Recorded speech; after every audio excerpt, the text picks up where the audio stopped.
In today's video, I'm going to teach you how to send meeting invitation in Outlook. First, open Outlook and switch to your calendar by clicking the calendar icon in the navigation pane.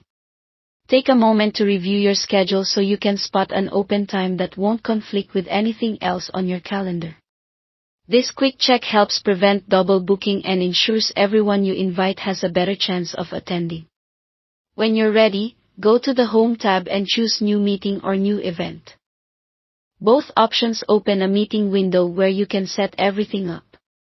Start by entering a clear, concise subject so invitees immediately understand the purpose of the meeting.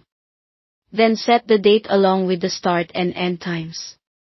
It's a good idea to double-check your time zone if you're working across regions, and make sure the duration is realistic for the agenda you plan to cover.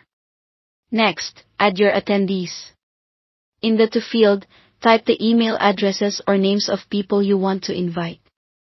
You can designate some as required and others as optional, which helps recipients prioritize their attendance. If your organization uses a directory, names will usually auto-complete, making this step faster and more accurate. Now specify where the meeting will take place. If it's in person, select the room or type the location. If it's virtual, toggle on the Teams meeting option so a join link is automatically added.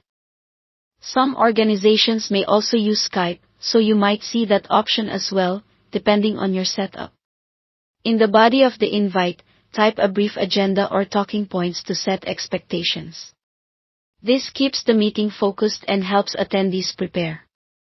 If there are files or references people should review, go to Insert and choose Attach File to include them right in the invite. Before sending, consider adding a reminder so participants get a prompt ahead of time. If this is a repeating session, like a weekly check-in or a monthly report review, set a recurrence so Outlook automatically places it on everyone's calendar at the specified interval. This saves time and keeps your schedule consistent. When everything looks good, click Send. Your recipients will receive an email invitation with options to accept, decline, or mark as tentative. As people respond, Outlook tracks their RSVPs automatically and updates the meeting on your calendar, so you can quickly see who's attending and make adjustments if needed. That's it. Thanks for watching.